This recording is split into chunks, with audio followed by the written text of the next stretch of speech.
first shock, I had to go. And that's when I started learning. Sometimes we plan and life brings something else.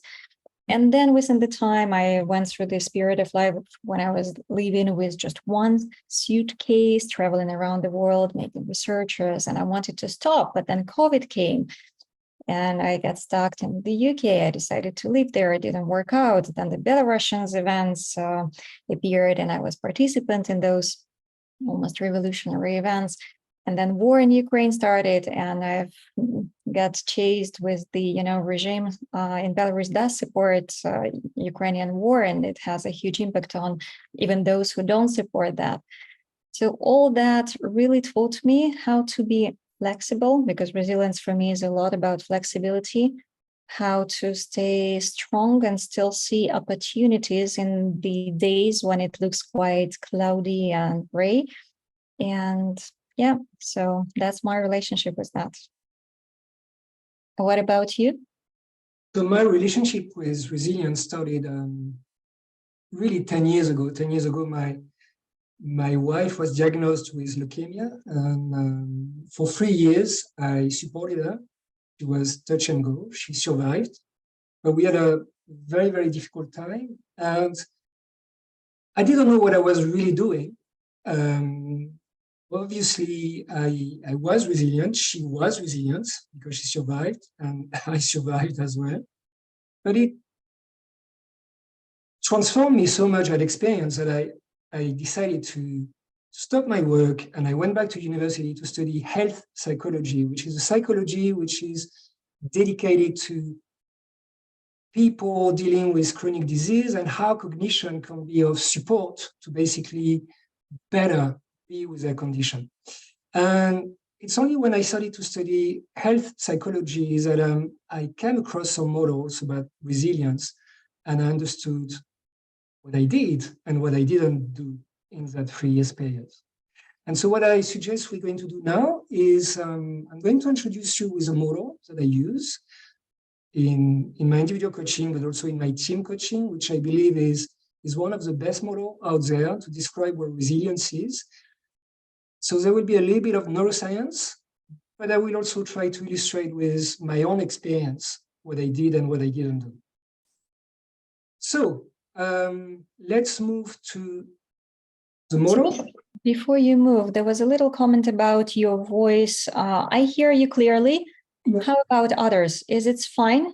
Does everyone hear? Yeah? Okay, I see some thumbs up. Okay, good. So we're fine. Thank you. So let me, what is, I don't know why is my mouth, back, no. So,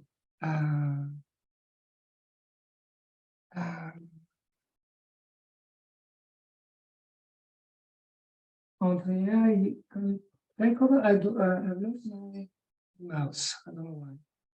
Escape, maybe? No. I cannot touch my computer. Could you maybe take over? Sure. I'll start sharing then. Because I've lost it. Just give me 1 second, because maybe you can start presenting that, and in a minute I will share that. You can just. So first, let me define resilience. Resilience. We're going to look at resilience from the ability to not only survive, but to thrive in the face of adversity. So what is beyond simply surviving? It's, let's not waste a crisis. How can I use the adversity to not only solve or change myself, but to make myself probably a better person, stronger person out of the adversity?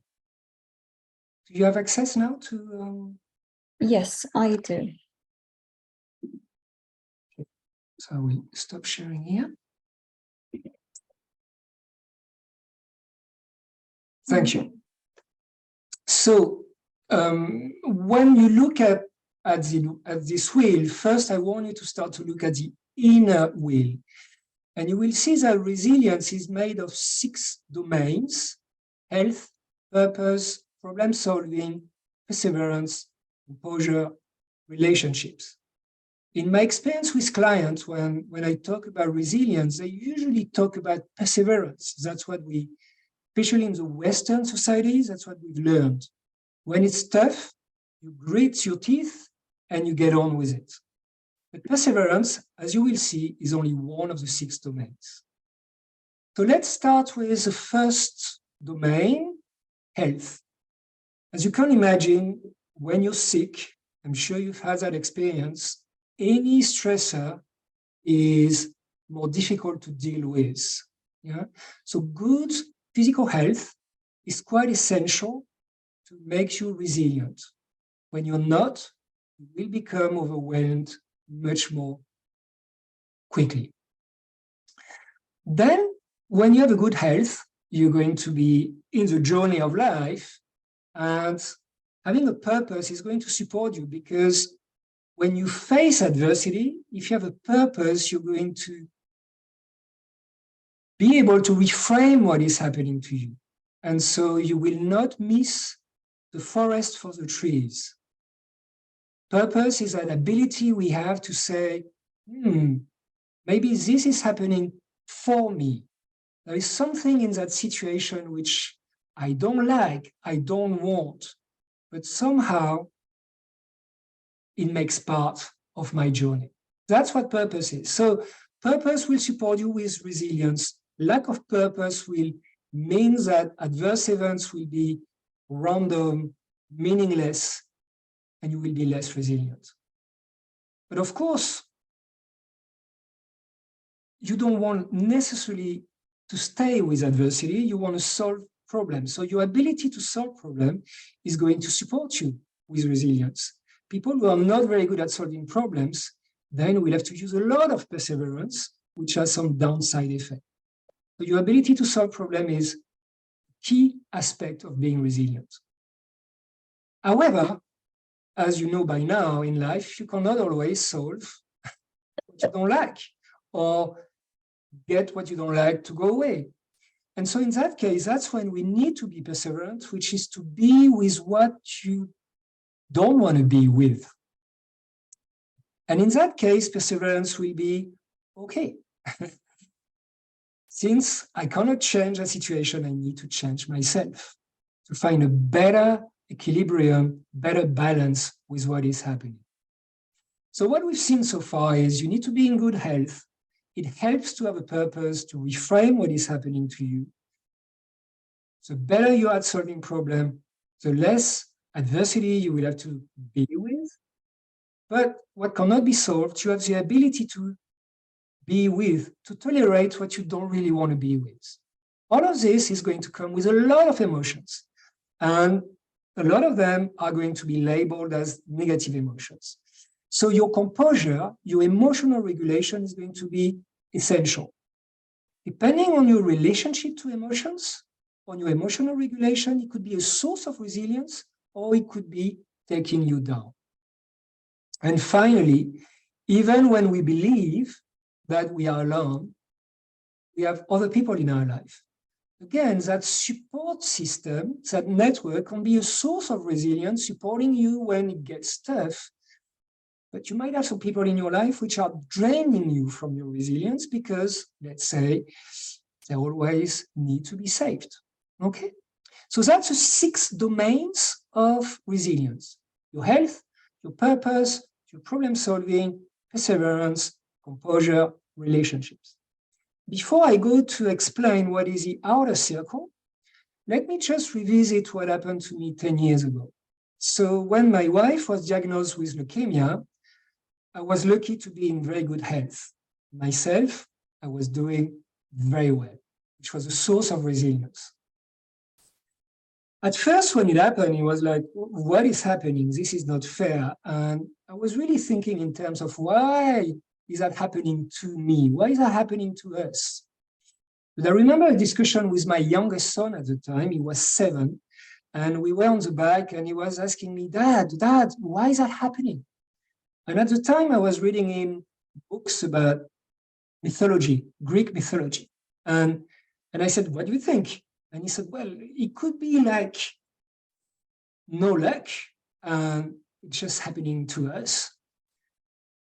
But maybe it's the gods. The gods are willing to test us, and they know we can't take it because they want to show us how strong we are. And then from that discussion, I started to choose, maybe indeed there were some gods out there who basically were going to basically test us with that situation. And I started to develop a kind of purpose that I didn't know if my wife would survive. I didn't know if we were going to make it, but there was this belief that this would be a transformational event in our life, whatever the outcome. And this supported me very much in the resilience. Problem solving, I was always pretty good at problem solving, and believe me, I had a lot of problems to solve to keep the family going. So it really became a strong, a source of resilience to be able to solve problems. However, my wife was sick, and despite all the medical treatments, the situation was not really improving. So perseverance became something very essential. And I was lucky that I had done endurance sport in the past, like long distance running, so I could go the distance. So I had to really tap into my perseverance to basically sustain the 3 years. However, the domain where I was pretty weak was composure, emotional regulation. I didn't know what to do with all the negative emotions I was being exposed to. And so my strategy at the time was not to feel, and it was to disconnect myself from my emotions, to repress them. And this, I can tell you, is not a good idea as far as resilience is concerned. And in terms of relationships, I didn't do the most of what I was given. Yes, I went to see some neighbors and I knocked at the door and said, this is what the situation, I don't know you, we had just arrived into a new country, the Netherlands, could you support me? But really, my family, my friends, they could have been a source of support, and something prevented me from using them more. So really, when I look at what I experienced in these 3 years, I was good on the health, and I was very lucky with this. I was good on the purpose, I was good on problem solving, I was good on perseverance. There was a lot of improvement to do. If I was going to go through the same situation again, I would definitely work on my composure, and I would make more of my relationships. So what is the outer circle? In psychology, what they like to do is, if you have a domain which does explain something, like what we have here, they will be looking at all the factors which could explain that domain. And they do complicated statistical analysis. It's called multifactorial analysis.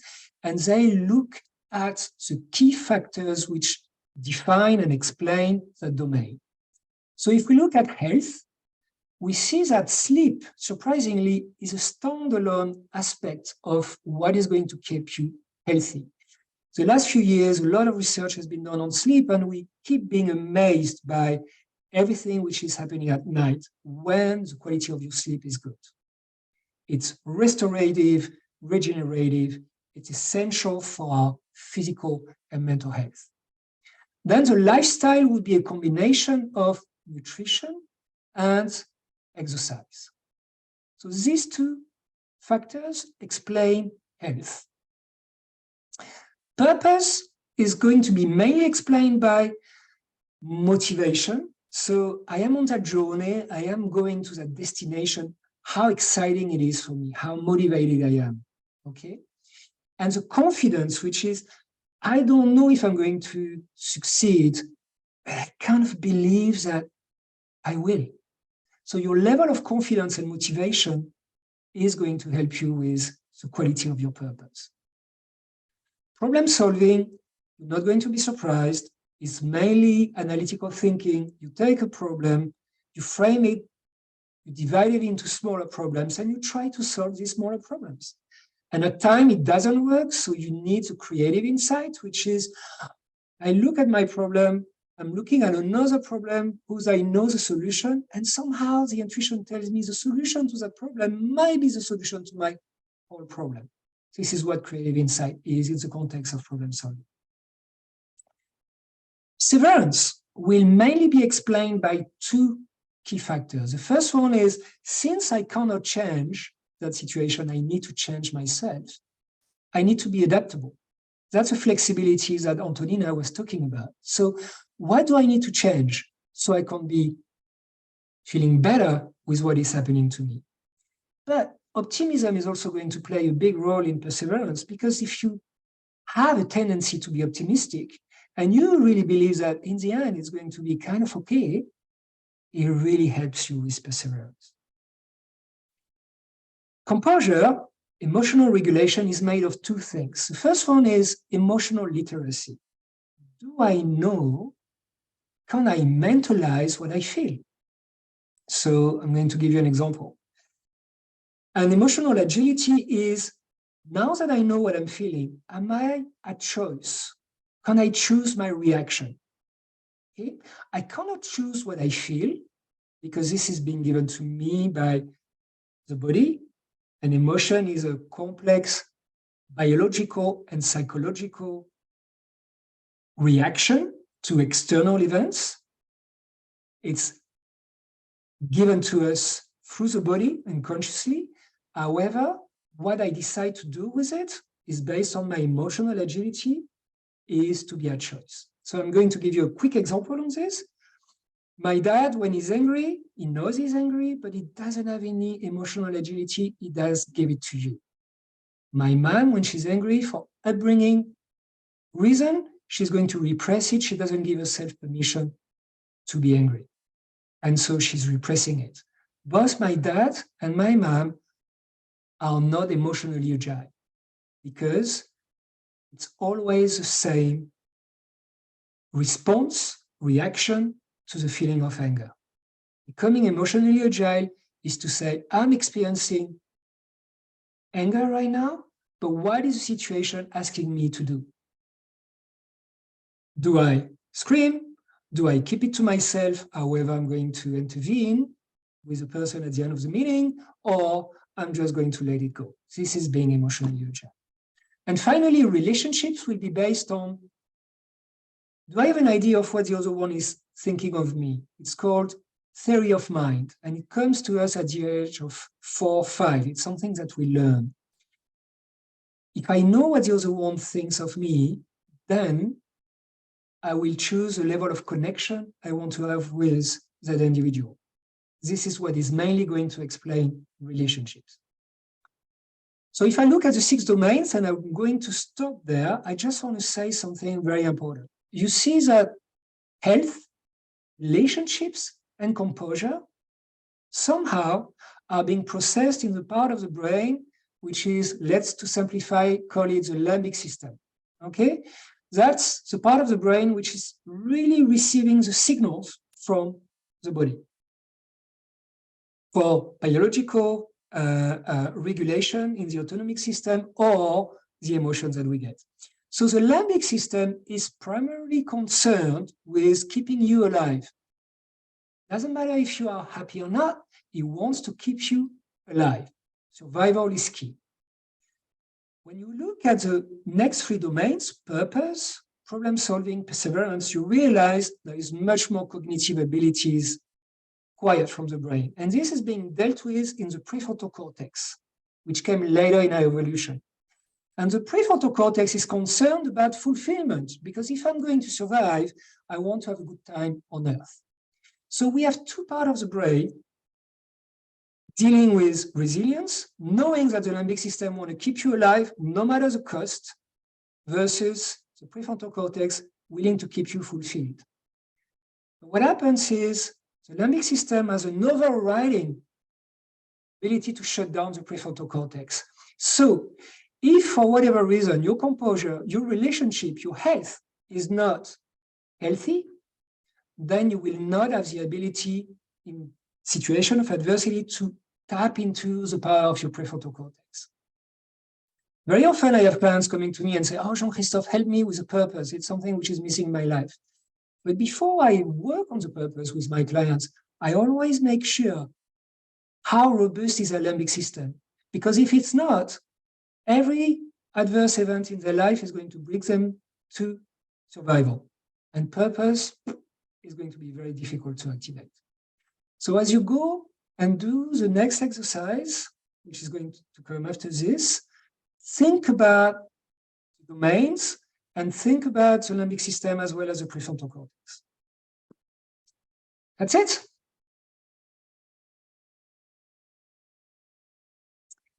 Do we have any question before we move to the breakout, Antonina? Any burning?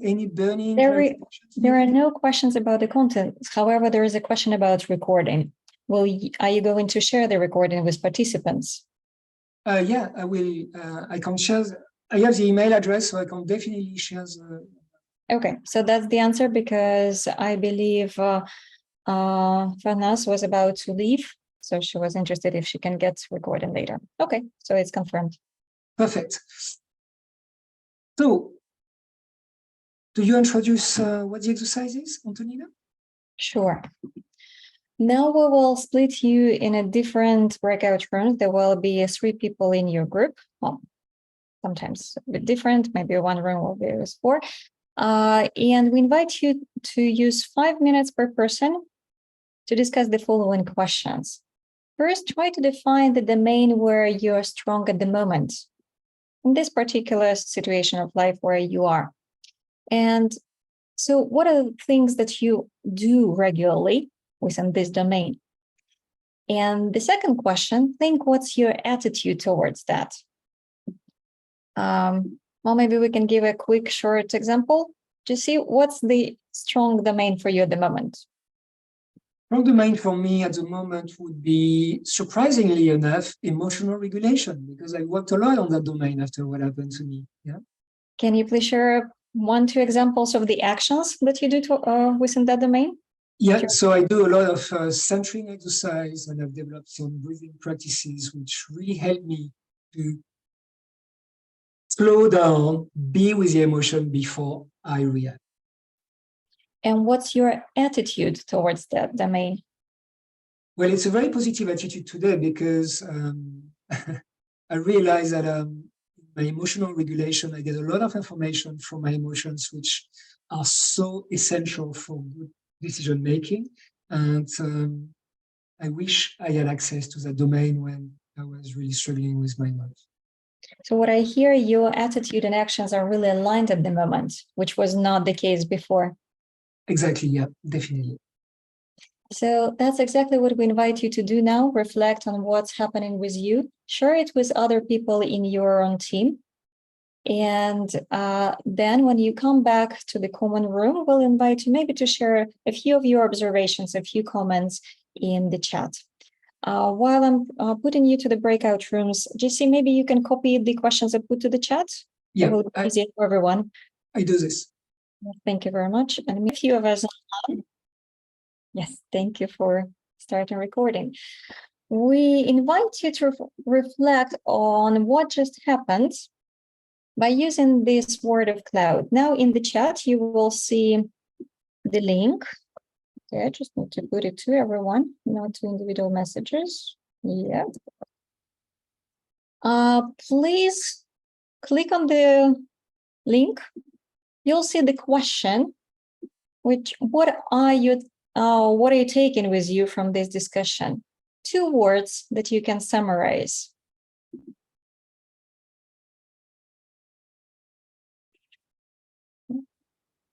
Let's take a minute for all of you to answer this question. I see people start answering. I will not share it with you right now, but in 30 seconds, just to give you a chance to find your own word.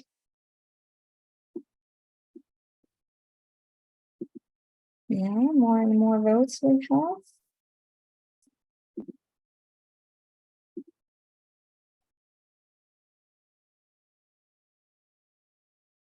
Well, let's see what we are getting here.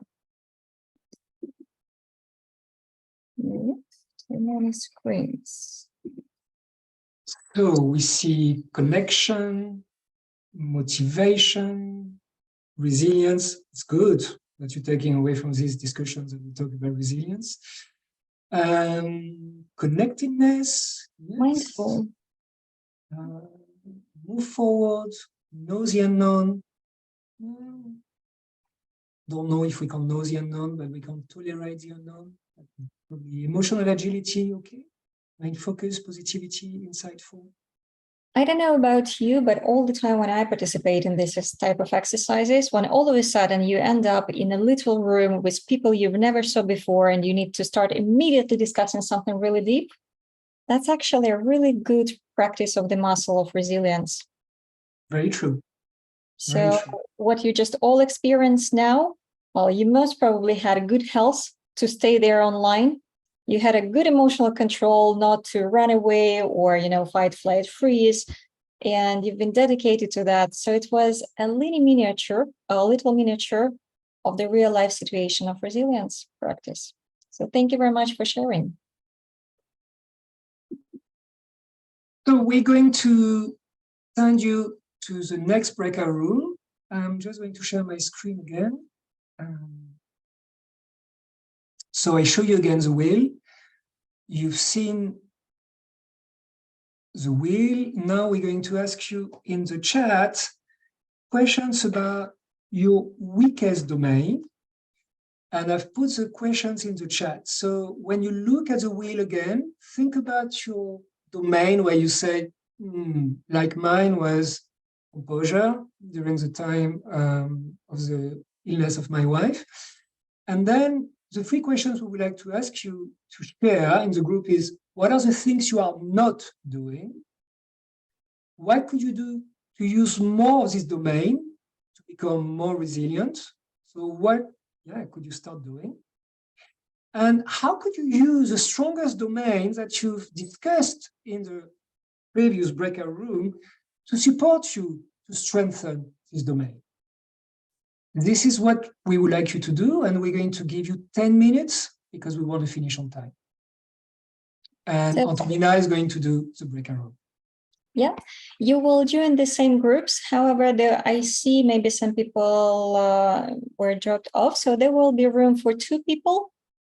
We will not change it now because it's just 10 minutes. So take your time. For those who still have 4 people, make sure you manage the time. So different, as usual in life, everything is different. Uncertainty is our friend. So enjoy the discussion and looking forward to see you back.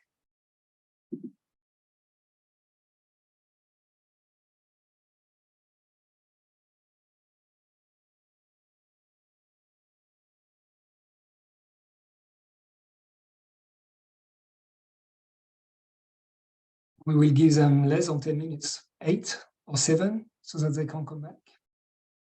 What do you think? We can invite them earlier. I've already just mentioned 10. Yeah, okay. So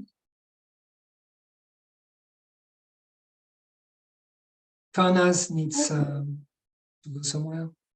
Okay. Do you experience oh yeah, you're not assigned. Okay, so the room number 9. Please accept the invitation and yep. And how about you? You're in room number 2. I'm not sure. Are you experiencing problem? Can you see the invitation? Yes. It's only to room 2.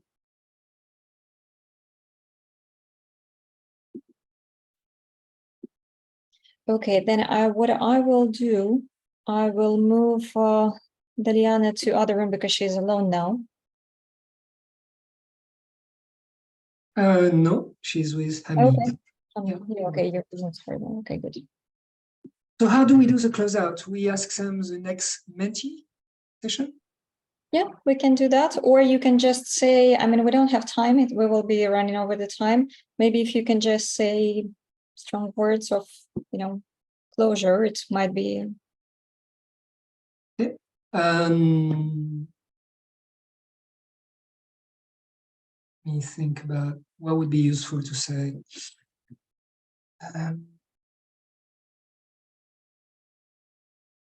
What would you say, Antonina? What I would say. I don't know.